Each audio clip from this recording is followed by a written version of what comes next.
présenter, s'il vous plaît. Bonjour à tous, donc moi je suis Adil Zerouali, je suis le directeur artistique de plusieurs maisons italiennes et non, et avec moi la chère Laura, que ça fait quelques mois qu'on travaille ensemble, c'est la responsable technique de Framesi France. Je laisse à elle de se présenter. Donc moi c'est Laura, responsable technique Framesi France. Je suis rentrée dans la société il y a quelques mois. J'ai rencontré Adil par le biais de collaborateurs qui ont fait amener à ce qu'on travaille ensemble et la première fois principalement au Mondial de la coiffure en workshop.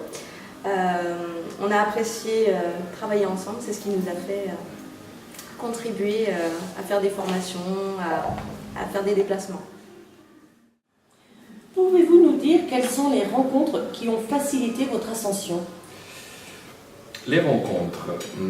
En fait, moi, je crois beaucoup dans les rencontres parce que c'est les rencontres qui font changer ta vie professionnelle ou personnelle dans le positif ou bien ils sont comme un obstacle. Et heureusement, dans ma carrière, moi, j'ai eu deux rencontres. La première, c'est avec Framesi SPA. Donc, Framesi, c'est un gros fabricant italien qui est bien placé dans plusieurs pays dans le monde.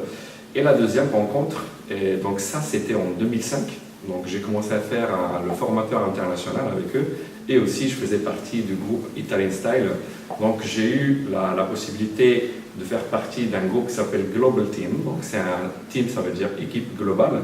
On était 5 personnes, moi grâce que je parle plusieurs langues, et au plus voilà, on a fait beaucoup de cours de parler en public, j'avais l'occasion et l'opportunité de voyager un petit peu partout dans le monde. Donc je dis le continent Océanie, donc c'est l'Australie, aussi l'Afrique du Nord et du Sud, Moyen-Orient et Asie aussi, Amérique Nord et Sud, donc presque tout le globe.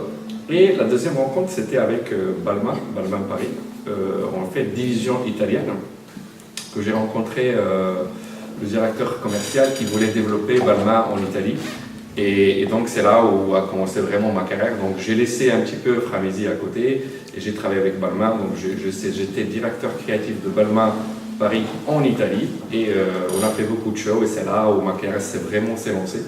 Et j'ai eu beaucoup d'interviews, j'étais présent dans la télévision italienne, je faisais beaucoup de shows partout dans le monde et c'est là où j'ai eu vraiment, j'ai décollé avec ma passion. Voilà. Parler plusieurs langues a-t-il facilité votre évolution dans le métier? Je pense que c'est fondamental, donc c'est très important de parler plusieurs langues, même si on ne les parle pas en manière extraordinaire, comme moi mon français, mais aussi de savoir s'exprimer, parce que c'est grâce à la communication, que ce soit non verbal ou verbal, qu'on peut transmettre notre idée et aussi notre enthousiasme. Donc moi je parle 5 langues et c'est vrai que c'est la possibilité qui m'a offert le travail de voyager partout dans le monde, que ce soit avec Framesi, que ce soit avec Balmain, et aussi aujourd'hui avec Gamapu, je suis ambassadeur mondial. Donc je présente la marque partout dans le monde, dans des coins où l'anglais c'est important. Et je pense que déjà l'anglais, il faut parler très bien. Donc un coiffeur aujourd'hui qui ne parle pas l'anglais, je trouve que c'est pas ça, c'est un moins. C'est un moins. Si tu veux faire une carrière, que ça soit internationale ou nationale, parce qu'aujourd'hui il faut aussi se confronter avec nos collègues. Et aussi si tu parles plusieurs langues, bah, ça te donne la possibilité de vraiment voler avec des ailes et pouvoir aller où tu veux, communiquer avec plusieurs gens. Et c'est là la chose extraordinaire, c'est que c'est l'échange avec les personnes qui sont asiatiques plutôt que arabes, plutôt que des Africains. Dans ce cas-là, tu vois que la coiffure, c'est toujours la même, et c'est toujours les mêmes pensées, c'est toujours les mêmes artistes, c'est toujours les mêmes problématiques que des avantages. Voilà. Laura, je vais m'adresser à vous et vous demander comment vous envisagez le métier de la coiffure dans les années à venir. Alors, comment j'envisage le métier de la coiffure à l'avenir? Pour moi, il n'y a pas de secret. La coiffure, c'est en constante évolution. Ça touche vraiment le monde entier. C'est, pour moi, ça développe la mode. Ça continue, c'est vraiment la continuité de la mode. Et il faut du travail. Et Du sacrifice. Du sacrifice, tout à fait. Du sacrifice. Il faut se donner les moyens d'y arriver. On n'a rien sans rien. Si on ne travaille pas, et plus ou moins en plus de ça, les jeunes d'aujourd'hui, s'ils ne se donnent pas la motivation et qui ne font vraiment pas ce métier par passion, ils n'y arriveront jamais. Et voilà en fait. Toujours, je m'adresse toujours à vous, Laura, et après à Adil, je vous demanderai de votre avis également. Quels conseils aujourd'hui donneriez-vous à des jeunes débutants dans la coiffure? Alors, que conseiller aux jeunes? Premièrement, déjà, de prendre... Ce métier a été très longtemps sous-estimé, selon moi. Et j'aimerais alors d'aujourd'hui vraiment valoriser. Moi, c'est un métier que j'ai arrêté mes études, mais dans le sens, j'ai pris la voie de la coiffure vraiment par passion. Et c'était quelque chose que j'avais envie de faire depuis toute petite. J'ai eu la chance d'y arriver. À l'heure d'aujourd'hui, si moi, pour mon parcours personnel, si j'en suis là, c'est du travail, c'est des heures à n'en plus finir, c'est des vacances que je n'ai pas eues, c'est voyager, s'ouvrir au monde entier et ne pas rester sur ses acquis, être vraiment en constante évolution de soi-même, avoir des projets, peu importe l'âge. Pour moi, il n'y a pas vraiment d'âge pour commencer ses rêves et voilà, en fait, tout simplement foncer, tête baissée et de toute façon, pour moi, il n'y a pas de hasard, donc si vous devriez réussir dans ce métier, vous réussirez. Et vous, Adil? Moi, sincèrement, alors, donc, déjà l'école, les bases, ça c'est important. Donc, si on veut construire une maison, s'il n'y a pas de base, on ne peut pas construire une belle maison. Après, elle n'est pas stable.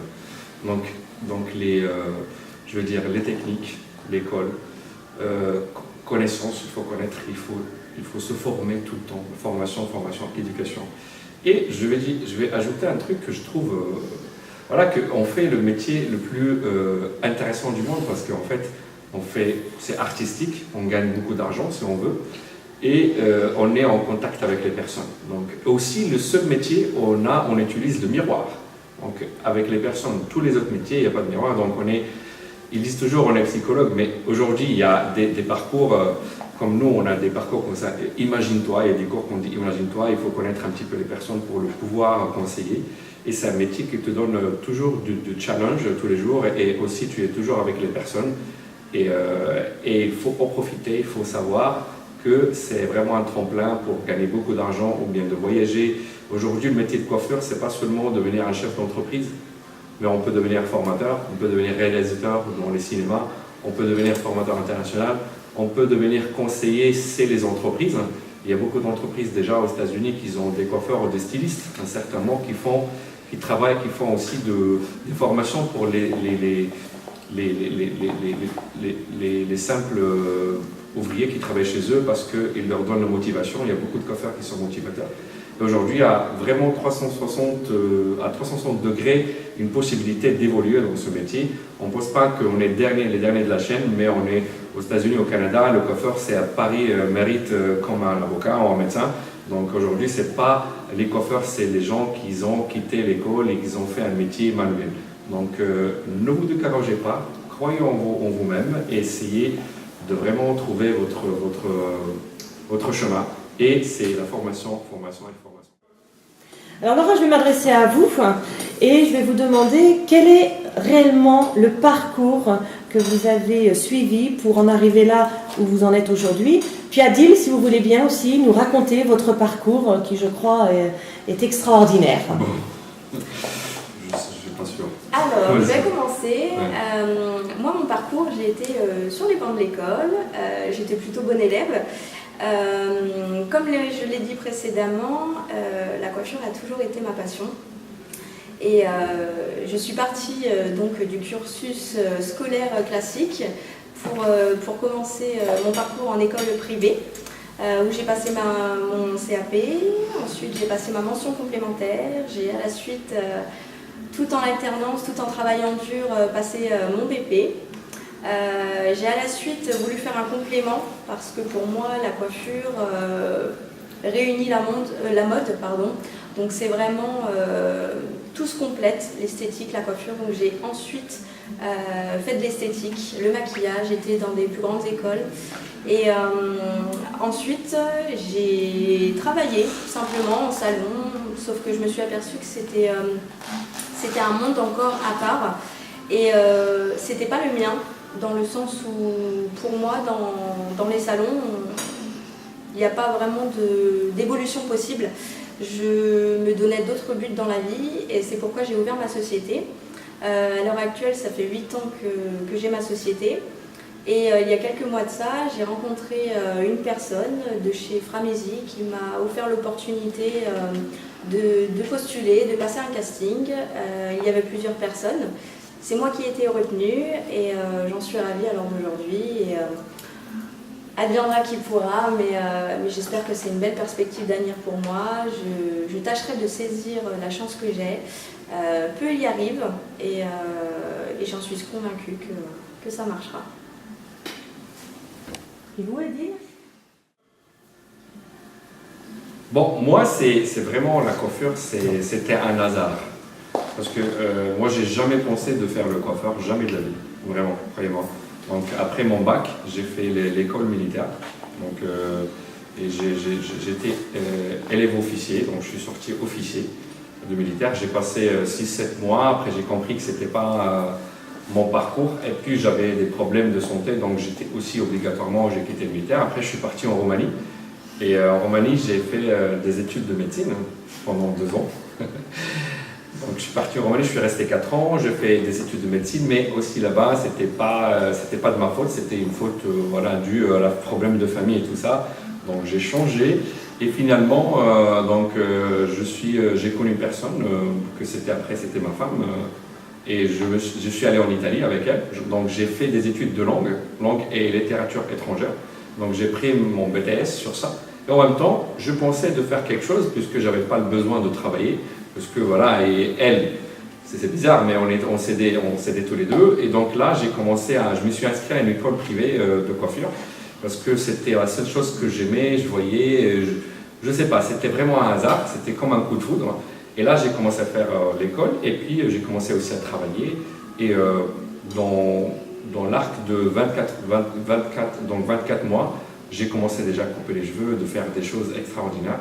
Et c'est là où j'ai compris que j'avais quelque chose de différent que les autres. Et c'était aussi les gens qui me disaient, non, waouh, ça c'est bien. Et donc j'ai eu succès après.